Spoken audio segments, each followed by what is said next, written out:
The champagne flute felt heavier than it should have in my hand. Around me, 120 guests filled the Oakmont Country Club's main ballroom, their conversations creating that familiar hum of Pittsburgh high society. Crystal chandeliers cast warm light across faces I'd known since childhood. Family friends, business associates, clients who'd trusted Hartwell and Sons Insurance for decades. I stood near the back, watching my father work the room like the seasoned salesman he'd always been. At 60, Richard Hartwell still commanded attention. Silver-haired, broad-shouldered, wearing his navy suit like armor. He moved from group to group with that easy confidence that had built our family business into something worth celebrating. "Colin," my Aunt Margaret grabbed my elbow. "Your father looks so happy tonight, 60 years old and still going strong." I smiled and nodded, taking a sip of champagne that tasted like expensive bubbles and family obligation.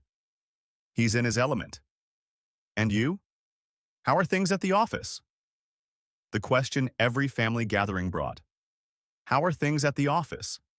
As if the office were some distant planet I occasionally visited, rather than the place where I'd spent the last 10 years of my life, 60 hours a week, building relationships with clients who trusted me with their livelihoods. "Good. Busy season, you know how it is." Margaret's attention had already shifted to something over my shoulder. "Oh, there's Brett. He looks so handsome in that tuxedo." I turned to see my older brother making his entrance, fashionably late as always. Brett had inherited Dad's commanding presence and Mom's striking features. At 33, he looked like Central Casting's idea of a successful executive. His girlfriend Rachel hung on his arm, her red dress catching every light in the room. Brett spotted me and raised his champagne flute in greeting. I raised mine back, a gesture that felt more like a salute to inevitability than celebration. The past 2 years flashed through my mind like a highlight reel of small humiliations. Dad's announcement at Sunday dinner. "Brett will be CEO. You'll be COO. Final decision." The new business cards Brett had ordered. Brett Hartwell, CEO. The LinkedIn update that made my stomach clench. Excited to announce my new role as Chief Executive Officer of Hartwell and Sons Insurance. What Dad didn't know, what Brett didn't know, was that Grandpa Eugene had transferred his 40% stake to me 3 months before Dad's announcement. What they didn't know was that I'd quietly filed the paperwork with Pennsylvania's Secretary of State, registering myself as CEO under our company bylaws. Any member with 30% or greater ownership could serve as chief executive. I was legally CEO of Hartwell and Sons Insurance. Brett was playing dress-up. "Ladies and gentlemen," Dad's voice boomed across the ballroom as he tapped his champagne flute with a butter knife. The conversations died down, faces turning toward the small stage where a microphone waited. "If I could have your attention for just a few minutes?" My stomach tightened. I knew what was coming. Dad climbed the 3 steps to the stage with the confidence of a man who'd never doubted his place in the world. The microphone squealed feedback for a moment before he adjusted it. 40 years ago, my father Eugene Hartwell hung out a shingle in a tiny office on Forbes Avenue. Hartwell Insurance, it said. Just him, a desk, and a dream to protect the hard-working families and businesses of Pittsburgh. Polite applause. I caught sight of Grandpa Eugene sitting at a corner table, his 86-year-old frame still sharp in his black suit. His eyes found mine across the room, and something passed between us. Understanding. Resignation. Maybe a little mischief. Eugene built this company with integrity, hard work, and a handshake that meant something, Dad continued. When I took over 20 years ago, I promised him I'd honor that legacy. Tonight, I want to talk about continuing that legacy into the next generation. The room fell silent except for the soft clinking of glasses and the distant sound of kitchen staff preparing dessert. I felt every eye in the room, though most were focused on the stage. It gives me tremendous pride to introduce the future of Hartwell and Sons Insurance. Dad's voice swelled with emotion. My son, Brett Hartwell, is taking over as CEO of our family company. The applause was immediate and enthusiastic. Brett straightened his shoulders and walked toward the stage with that easy confidence that had always made everything look effortless. Rachel beamed from her table, already pulling out her phone to capture the moment. Brett has the vision, the charisma, and the leadership skills to take us into the future, Dad continued as Brett joined him on stage. He understands that insurance isn't just about policies and premiums. It's about relationships. It's about trust. It's about being there when people need you most. Brett took the microphone with practiced ease. Thank you, Dad.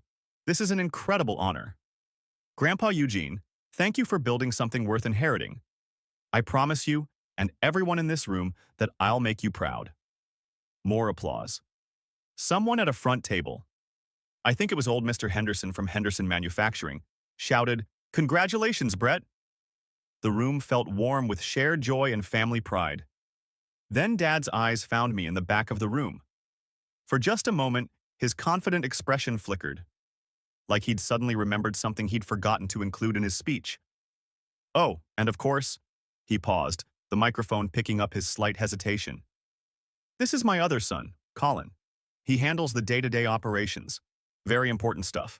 Very detailed work. A few polite nods in my direction. The woman next to me, Mrs. Patterson, whose restaurant's liability policy I'd personally handled for 3 years, leaned over and whispered, "What exactly do you do at the company, dear?" "Insurance," I said simply. She nodded and turned back to the stage, interest already fading. Brett was giving his speech now, talking about innovation and growth and taking Hartwell and Sons to new heights. He spoke well. He'd always been good with words. The crowd hung on every sentence. I finished my champagne and set the empty flute on a nearby table. My phone buzzed with a text from Grandpa Eugene. "Meet me in the smoking lounge in 5 minutes." I slipped out of the ballroom while Brett was still speaking, walking through the country club's familiar hallways. The smoking lounge was empty except for the lingering scent of expensive cigars and old leather. Grandpa appeared a few minutes later, moving slowly but steadily with his carved wooden cane. "Hell of a speech," he said, settling into one of the leather armchairs. Dad seemed happy. "Your father's always been good at seeing what he wants to see." Grandpa studied my face. "How are you holding up?" I shrugged. "I'm fine." "Bullshit." His voice carried the authority of 8 decades. "You just watched your father introduce your brother as CEO while calling you my other son." That had to sting. It had. More than I wanted to admit.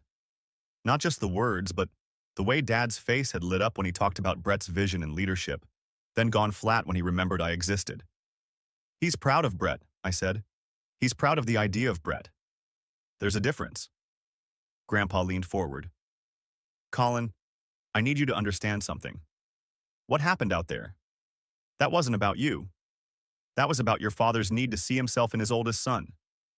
Brett does look the part. Looking the part isn't the same as being the part.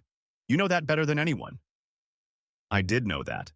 I'd spent 2 years watching Brett play CEO while I kept the company running.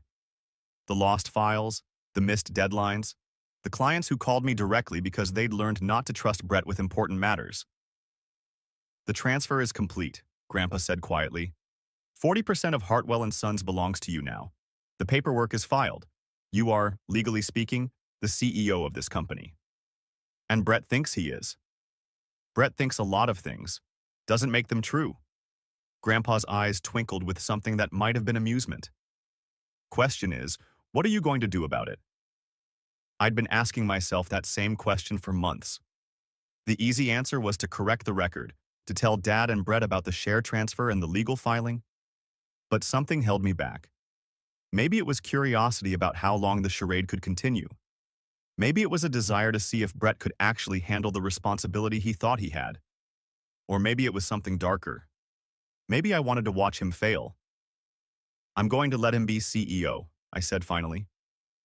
Grandpa raised an eyebrow. "Interesting strategy. If he's as good as Dad thinks he is, then great. The company prospers. Everyone wins. And if he's not?" I met his eyes. "Then he'll prove it himself. And when he does, I'll be there to clean up the mess." Grandpa was quiet for a long moment, considering. Then he smiled. Not the polite smile he'd worn all evening, but something sharper, more satisfied. "You know what, Colin? I think I'm going to enjoy watching this play out." The Westfield manufacturing packet sat on my desk for exactly 3 days before I sent it over. 3 days of Brett checking in twice daily, asking if I'd gotten around to the paperwork yet. Each time I'd nod and say, working on it, while internally marveling at how someone could run a company for 2 years without understanding what documents actually mattered. When I finally compiled everything, corporate filings, insurance licenses, reinsurance agreements, ownership structures, I made sure every single page was pristine. Perfect copies, organized tabs, professional binding, not because I wanted to impress Westfield Manufacturing, though I did, but because I knew Jennifer Cho, their general counsel, would read every word. And when she did, she'd discover what Brett had somehow missed for 24 months. The Pennsylvania state business records were particularly clear. Under Registered Agent, Colin Hartwell. Under CEO President, Colin Hartwell. Under Member Ownership, Richard Hartwell. 60%, Colin Hartwell, 40%. The filing date was 3 months ago. Our annual report that I'd signed in my neat, careful handwriting while Brett was posting Instagram stories from some young professionals' networking event. I hand-delivered the packet to Brett's office on Thursday morning. He was practicing his pitch in the mirror, adjusting his tie, running his fingers through his hair. The same routine he'd done before every major client meeting for 2 years. The difference was, this time I knew it would be his last performance as CEO. Got everything they need, I said, setting the thick folder on his mahogany desk. Dad's old desk, the one with the brass nameplate that still read Richard Hartwell, because Brett had never bothered changing it. Perfect, Brett said, not looking at the contents. Meeting's at 2. Wish me luck. You won't need it, I replied, which was true in a way he didn't understand. The call came at 4:30. Brett's voice on the office intercom, tight with something I couldn't quite identify. Confusion? Panic? Colin, can you come to the conference room? Jennifer Cho wants to talk to both of us. I found Brett pacing behind the conference table, his usually perfect hair disheveled from running his hands through it. His tie was loosened, and there were coffee stains on his shirt. Brett never spilled coffee. He was too careful about his appearance, too conscious of the image he projected. What did you put in that packet? He asked without preamble. What they requested. Corporate documents, licenses, ownership structure. She's asking questions about who's actually CEO. Brett's voice cracked slightly on the word, actually. She says the state records show you as CEO, not me. I sat down slowly, deliberately, in the chair at the head of the table. The chair Brett usually occupied during client meetings. That's because I am CEO. The words hung in the air like smoke from a blown-out candle. Brett stopped pacing. His face went through a series of expressions. Confusion, disbelief, anger, and then something that looked almost like relief. What do you mean you're CEO? I mean exactly that. 2 years ago, when Dad announced you'd be taking over, Grandpa Eugene transferred his 40% ownership to me. Under our company bylaws, any member with 30% or more can serve as CEO. I registered myself with the state. You never checked. Brett sank into the chair across from me. For the first time in months, he looked small. Not like the confident, charismatic leader who'd been giving interviews to the local business journal, but like my older brother who'd failed at 3 different careers before Dad forced him into insurance. You've been letting me think I was CEO this whole time? I never said you were CEO. Dad announced you as CEO. You assumed you were CEO. I just didn't correct the assumption. But the business cards, the LinkedIn profile, the meetings with clients, all legal. I ratified every contract you signed, every decision you made that I couldn't fix behind the scenes. I made official after the fact. The company is fine. The clients are protected, but you were never actually in charge. Brett's phone buzzed. A text from Jennifer Cho. Can we schedule a follow-up meeting? Need to clarify authority issues before proceeding. He showed me the screen. What do I tell her? Tell her we'll meet tomorrow. All of us. You, me, and Dad. Time to make this official. That evening, I drove to Dad's house for what I knew would be the most uncomfortable family dinner in recent memory. The house smelled like Mom's pot roast recipe that Dad had been trying to perfect since she passed 5 years ago. He'd never quite gotten the seasoning right, but he kept trying. It was one of the few things about my father I genuinely admired. Brett called, Dad said, before I'd even removed my coat. Says there's some confusion about corporate paperwork. No confusion, just facts coming to light. Dad was standing at the kitchen counter, carving the roast with more force than necessary. The knife made sharp thudding sounds against the cutting board. He says you told Westfield you're CEO. I am CEO. The knife stopped moving. Dad turned around, and I saw something I'd rarely seen in his eyes when looking at me. Genuine attention. Not the distracted glances he usually gave me, not the polite nods when I tried to explain operational issues. Real, focused attention. Explain. So I did. I told him about Grandpa's late-night phone call 2 years ago, about the share transfer, about the bylaws he'd apparently forgotten existed. I explained how I'd filed the paperwork quietly, how I'd been protecting the company while Brett played CEO, how every major decision for the past 24 months had ultimately been mine. Dad listened without interrupting, which was unusual. Usually, he'd jump in with defenses of Brett, or explanations of why I was being too harsh, too focused on details that didn't matter. But this time, he just listened, occasionally nodding, occasionally frowning, but always paying attention. When I finished, he was quiet for a long moment. Then he asked, "Why didn't you tell me?" "Because you would have stopped it. You would have made Brett legally CEO, given him real authority, and within 6 months he would have destroyed what Grandpa spent 40 years building. Brett's not that bad. Dad, he hired Kyle. He spent $40,000 on marketing that lost clients. He fired Marcia for questioning his judgment. He nearly lost the TechCorp account because he promised coverage we couldn't deliver. I fixed all of it. Every single mistake I fixed behind the scenes while he took credit and posted about his CEO lifestyle on social media." Dad sat down heavily in his recliner, the same brown leather chair he'd occupied every evening for as long as I could remember. "Your grandfather really transferred his shares to you?" 40%. Filed with the state, notarized, completely legal. He never told me. He knew you'd fight it. Another long silence. Dad stared at the television, though it wasn't on. I could see him processing everything, trying to reconcile the narrative he'd believed for 2 years with the reality I'd just presented. "Tomorrow's meeting," he said finally. "What happens?" "Westfield Manufacturing gets the truth. Brett stops pretending to be CEO. I take over publicly instead of behind the scenes.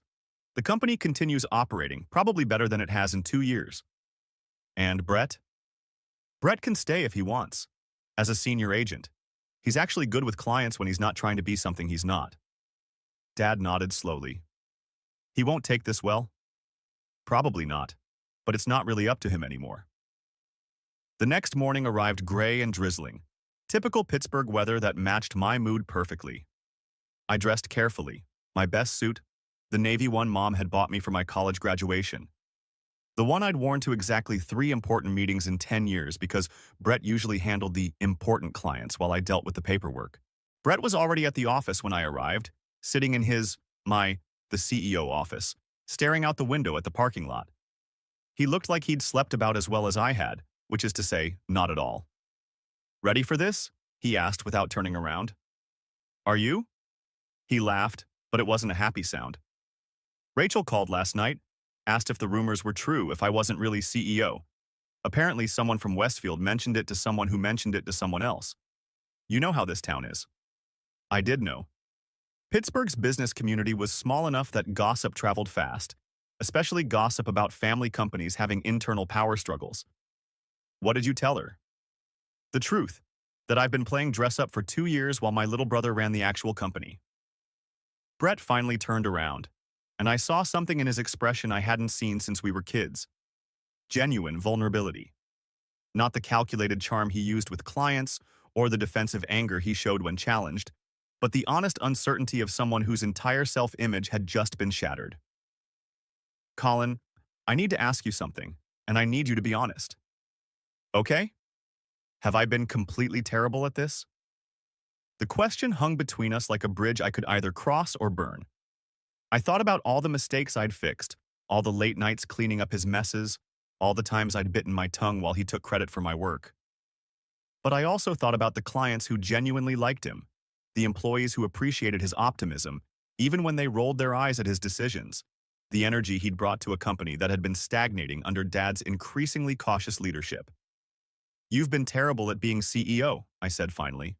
"But you haven't been terrible at everything." He nodded like he'd expected that answer.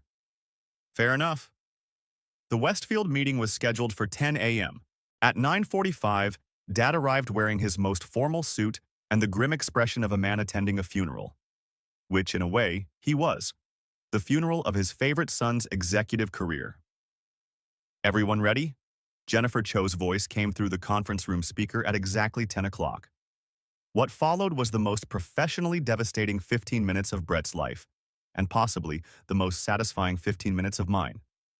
The next morning, I sat in my cramped office while Brett strutted around in Dad's old corner suite like a peacock who'd just discovered mirrors. Through the glass partition, I watched him practice his CEO handshake with his reflection in the window. The irony wasn't lost on me. He was literally shadowboxing with his own delusions. My phone buzzed. Jennifer Cho from Westfield Manufacturing. "Colin, this is Jennifer Cho, General Counsel at Westfield. I need to ask you about some documents you sent over." I leaned back in my chair, already knowing where this was heading. "Sure, what can I help you with?" "Well, it's interesting. Your brother Brett presented himself as CEO in our meeting yesterday, but when I ran our standard due diligence checks..." She paused, and I could hear papers shuffling. "Pennsylvania state records show you as the registered CEO and president. The filing is dated 3 months ago." 3 months ago. Right around the time I'd updated our annual report while Brett was busy posting LinkedIn articles about CEO mindset and leadership in the digital age. He'd never bothered to check what I was filing with the state. "That's correct," I said simply. "So Brett isn't actually CEO?" "No, he's not." Another pause. Longer this time. "Colin, we're talking about a $500,000 annual premium here. We can't enter into contracts with someone who doesn't have legal authority to bind the company. This is a significant compliance issue for us." I understood completely. Westfield was publicly traded. Their lawyers couldn't mess around with corporate governance issues. One audit finding about contracting with unauthorized representatives could trigger SEC inquiries. "I understand your position," I said. "What would you like to do?" "We need to have another meeting, with both of you present. And frankly, we probably need your father there too, since he's listed as the majority owner. We need to clarify who actually runs this company before we can proceed." Through my office window, I watched Brett on a phone call, gesturing dramatically with his free hand. He'd hung a motivational poster behind his desk that read, "Leadership. It's not about being in charge, it's about taking care of those in your charge." The poster was crooked. "When would work for you?" I asked. "Tomorrow afternoon, 2 o'clock, our conference room." After I hung up, I walked over to Brett's office. He was scrolling through Instagram, double-tapping photos of other young CEOs at networking events. "Brett, we need to talk." He looked up, annoyed at the interruption. "What's up?" "I'm researching competitive intelligence." He gestured at his phone screen, which showed a picture of someone's avocado toast, captioned, "Fuel for Success. CEO Life, not your grind." "Westfield wants another meeting tomorrow. They want Dad there too." "Really? That's great. They must be ready to sign." He grinned and cracked his knuckles. "I told you I had this handled. What time?" 2 o'clock, their office." "Perfect. I'll wear the Navy suit. Projects Authority." He turned back to his phone. "Did you know that CEOs who post on social media 3 times a week are 40% more likely to close deals?" I read that somewhere. I didn't have the heart to tell him that Westfield's legal team had probably spent the morning researching corporate fraud statutes. That evening, I called Dad to let him know about the meeting. He was at the country club, and I could hear the clink of ice in glasses and the low murmur of conversation in the background. "They want me there? Why?" He sounded genuinely puzzled. "Corporate governance questions. Standard stuff for a client this size." "Well, of course. Big clients need to know they're dealing with serious people. Good thing Brett made such a strong impression. This could really put us on the map." I stared at my reflection in my kitchen window. At 29, I already had gray threads at my temples, stress from cleaning up 2 years of Brett's executive decisions. Dad still saw what he wanted to see. "Dad, there's something you should know before tomorrow." "Colin, I'm in the middle of dinner with the Hendersons. Can we talk about this later? Just make sure you have all the paperwork ready. Brett's going to close this deal, and I want everything perfect. The line went dead. Through my apartment window, I could see the lights of downtown Pittsburgh twinkling like scattered diamonds. Somewhere out there, Jennifer Cho was probably reviewing Pennsylvania corporate statutes, building her case. Somewhere else, Brett was probably Googling how to negotiate million-dollar deals and taking notes. The next afternoon arrived gray and drizzling, typical Pittsburgh weather that matched my mood. I met Dad and Brett in the parking garage under Westfield's building. Brett had indeed worn his Navy suit, the expensive one Dad bought him when he became CEO, and he'd slicked his hair back with enough gel to waterproof a boat. Remember, Dad was saying as we walked toward the elevator, this is about projecting confidence. Brett, you're the face of the company. Colin, just follow Brett's lead and provide support when needed. The elevator ride to the 15th floor was silent, except for the mechanical whir of the cables and Brett's nervous breathing. He kept checking his reflection in the polished steel doors, adjusting his tie and practicing his smile. I wondered if he'd rehearsed his opening remarks or if he planned to wing it like he did with most things. Westfield's reception area was all glass and chrome, with floor-to-ceiling windows that offered a panoramic view of the three rivers. The receptionist, a woman in her 50s with kind eyes and perfect posture, directed us to Conference Room B. Mr. Hartman and Ms. Cho will be with you shortly. Can I get you coffee? Water? Brett asked for coffee, black. CEO fuel, he said with a wink. Dad requested water. I declined both, my stomach already churning with anticipation. The conference room was intimidating, a long mahogany table surrounded by leather chairs with a wall-mounted screen and a speakerphone that looked like it could connect to the International Space Station. Brett took the seat at the head of the table without being invited, spreading his papers in front of him like he was claiming territory. This is it, he whispered to Dad. Our big break. Dad nodded approvingly. Just remember everything we talked about. You've got this. I sat quietly at the side of the table, my folder closed in front of me. Inside were copies of all the corporate documents Jennifer had requested, plus a few she hadn't, including the share transfer agreement Grandpa had signed 2 years ago, and the bylaws that clearly outlined CEO succession procedures. At exactly 2 o'clock, the door opened and 3 people entered. Michael Hartman, the CFO, was a tall man with silver hair and wire-rimmed glasses that gave him the look of someone who'd spent decades reading financial statements. Jennifer Cho was younger, probably early 40s, with sharp eyes and a no-nonsense demeanor that screamed, "Don't try to bullshit me."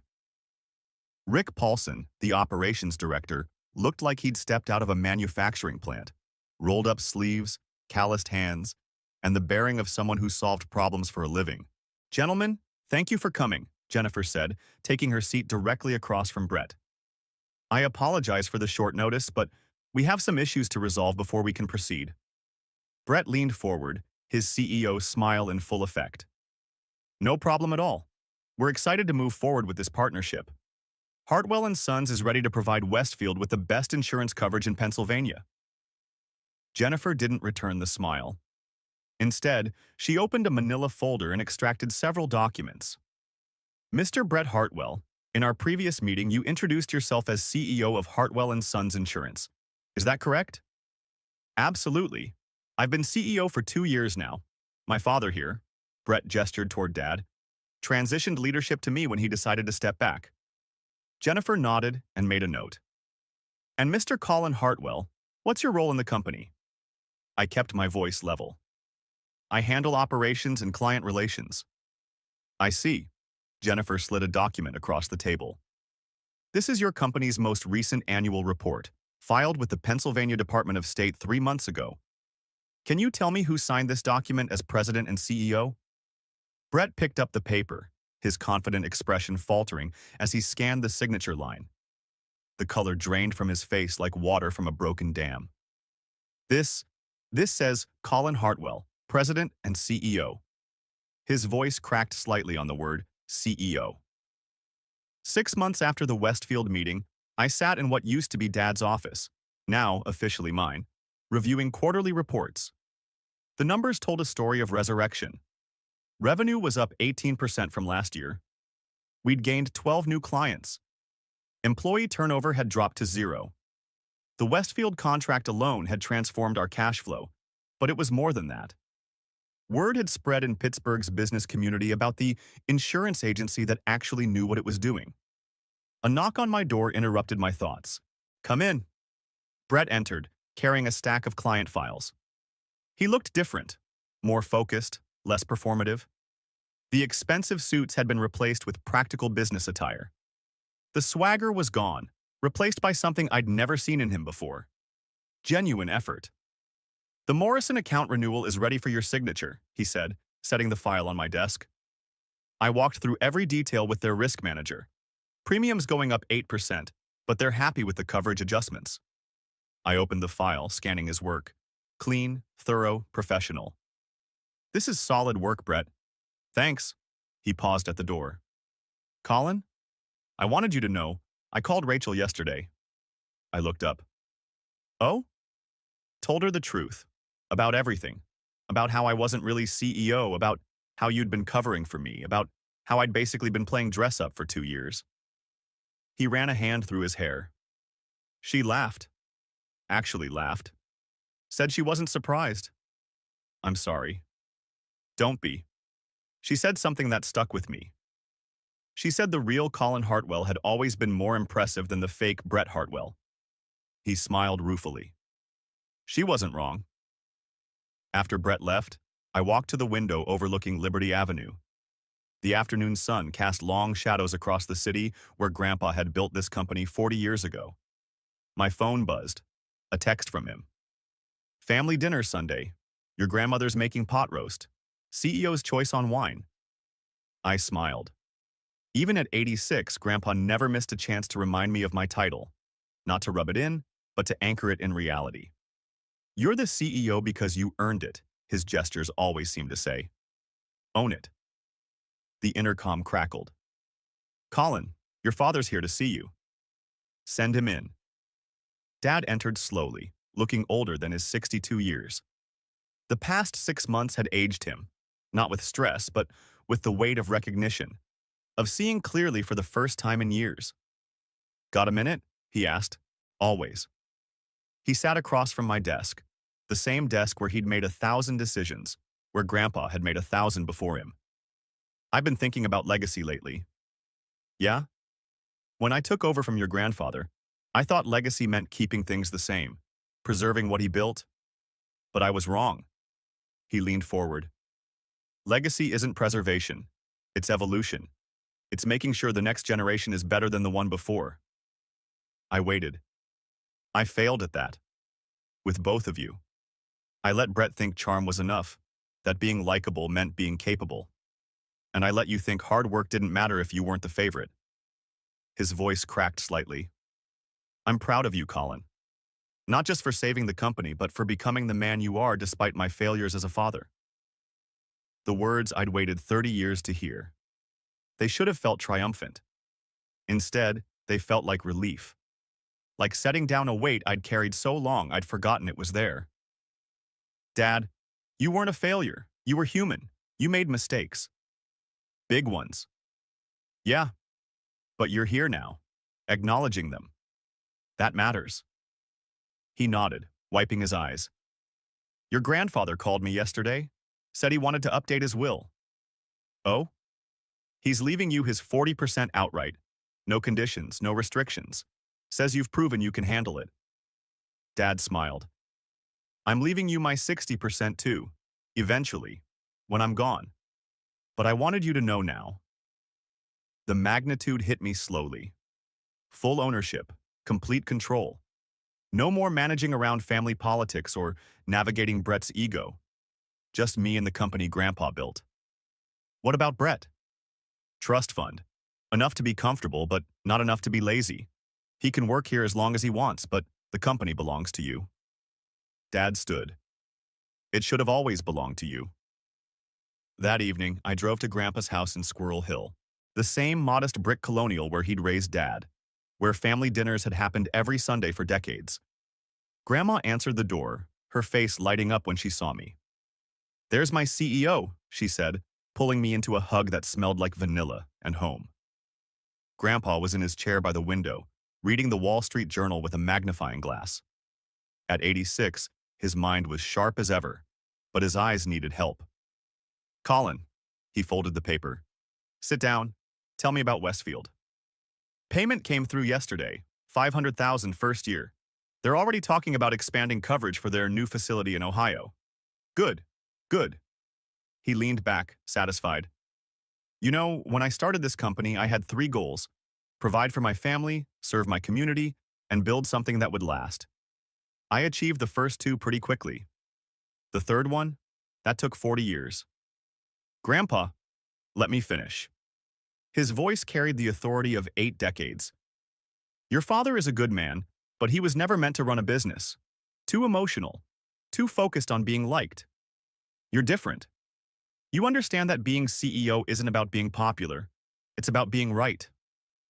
He reached into the drawer beside his chair and pulled out a leather portfolio. What's this? Insurance policies. The original ones I wrote in 1985. Keep them. Remember where this all started. He handed me the portfolio. And Colin? Don't make my mistake. What mistake? I built this company for my family, but I forgot that family isn't just blood. Marcia's been here 15 years. Tom's been here 12. Janet's been here 8. They're family too. Take care of them. I will. And take care of Brett. Not because he's your brother, but because he's trying now. Real effort deserves real support. I nodded. One more thing. Grandpa's eyes twinkled. Next time someone introduces you at a party, make sure they get your name right.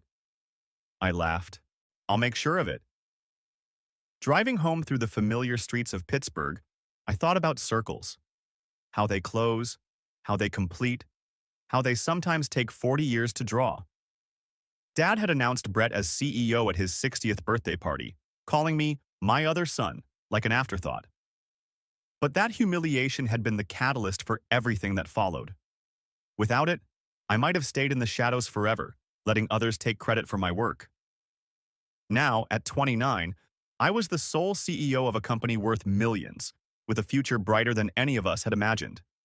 Brett was finding his place as a competent agent. Dad was learning to see his sons clearly. And Grandpa's legacy was secure.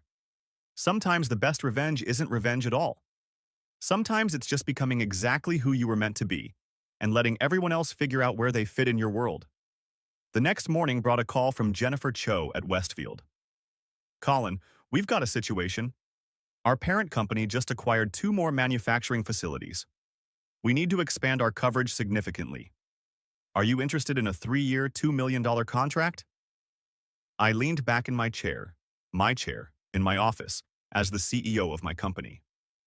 Jennifer, I said, I'm very interested.